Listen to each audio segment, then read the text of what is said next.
নমস্কার সবাইকে, সবাই কেমন আছেন? আমি তৃষ্ণা আপনাদের জন্য নিয়ে আসছি নতুন একটা ভিডিও।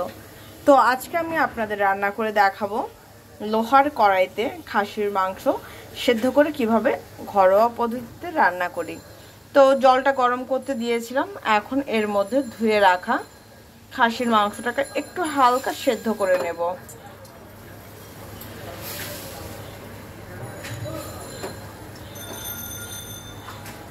আর এর মধ্যে দিয়ে দেব সামান্য পরিমাণ লবণ। এই আমি দিয়ে দিলাম সামান্য পরিমাণে লবণ, কারণ কষানোর সময় কিন্তু আমার লবণ আবার দিতে হবে, তো সেইভাবেই লবণটা দিতে হবে। তো চলো মাংসটা এখন সেদ্ধ হোক। দেখো খাসির মাংসটা কিন্তু খুব সুন্দর মতন সেদ্ধ হয়ে গেছে। এখন আমি এটাকে নামিয়ে নেব। মাংসটা রান্না করার জন্য প্রথমে কড়াইতে আমি তেল দিয়ে দিয়েছিলাম, তেলটা গরম হয়ে গেছে। এখন এর মধ্যে দিয়ে দিলাম তেজপাতা, দিয়ে দেব পেঁয়াজ কুচি। পেঁয়াজটাকে সুন্দর করে ভেজে নেব। পেঁয়াজটা যখন সুন্দর ভাজা হয়ে যাবে তখন দিয়ে দেবো 1 চামচ পেঁয়াজ বাটা। পেঁয়াজ বাটা দেওয়ার পর দিয়ে দেবো 1 চামচ রসুন বাটা, দেন দিয়ে দেবো 1 চামচ আদা বাটা। এইবার সবকিছু একসাথে সুন্দর করে কষাবো। সময় নিয়ে কম আঁচে এটাকে সুন্দর করে ভাজা ভাজা করব।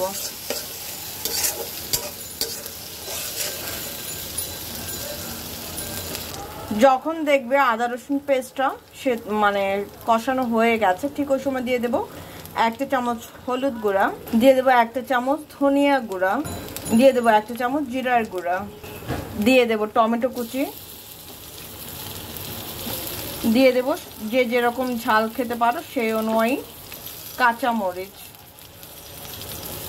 এইবার এটাকে আস্তে ধীরে আরো সুন্দর করে কষাবো।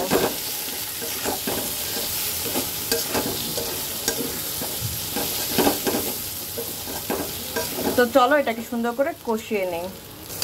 দেখো মশলাটা কিন্তু খুব সুন্দর করে কষানো হয়ে গেছে। আমি এটাকে আরো কষাবো সময় নিয়ে। আমি এখন দিয়ে দেব মাংসটা।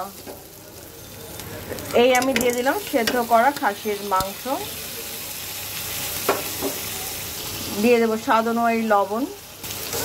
এবার সবকিছু একসাথে সুন্দর করে কষাবো। জালটাকে কম করে দিতে হবে। আমি আগেই বলেছি যখনই কোনো কিছু কষাবে তখন কিন্তু জালটা যদি কম আছে না দাও তাহলে হয়তো বা তেল ছাড়বে, কিন্তু কষানোটা প্রপার ওয়েতে হবে না। আর তোমাদের যদি আমার ভিডিওটা ভালো লেগে থাকে তাহলে প্লিজ তোমার ফ্রেন্ড সার্কেল আত্মীয় স্বজনের মধ্যে কিন্তু শেয়ার করতে ভুলো না। আর প্লিজ সাবস্ক্রাইব মাই চ্যানেল, পুরো ভিডিওটা দেখো প্লিজ। তো চলো মাংসটাকে এখন আমি ঢেকে দেব। ঢেকে দেওয়ার পরে আমি কিছুক্ষণ এটাকে কষাবো এভাবেই। দেখো আমি কিন্তু মোটামুটি বেশ খানিক সময় নিয়ে কষালাম। এখন আমি সেদ্ধ করা জলটা দিয়ে আরেকটু কষাবো। আমি অন্য কোনো জল দেবো না, সেদ্ধ করা জলটা দিয়েই কষাবো।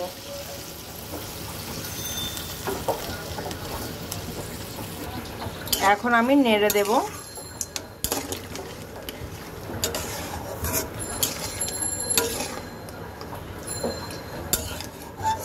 তো এখন আমি এটাকে সুন্দর করে আরো বেশ কিছুক্ষণ কষাবো, যে পর্যন্ত না আমার জলটা শুকিয়ে যাবে আর সাইড দিয়ে তেল না ছাড়বে, সেই পর্যন্ত আমি এটাকে ঢেকে সময় নিয়ে কষাবো।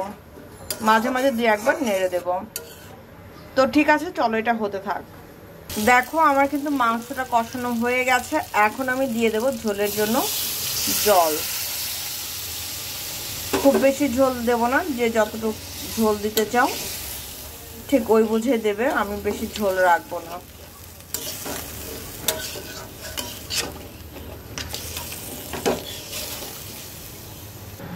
আমি আমার পরিমাণ মতন ঝোলটা দিয়ে দিলাম। দেওয়ার পরে এখন আমি এটাকে জাল করব 5 থেকে 7 মিনিট।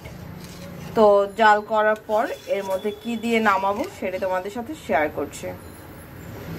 দেখো এর মধ্যে আরেকটা জিনিস এখন দেবো, কারণ আমার আলুটা সেদ্ধ করা বলে আমি এখনই দিয়ে দিলাম। তোমরা চাইলে আগেও দিতে পারো, পরও দিতে পারো।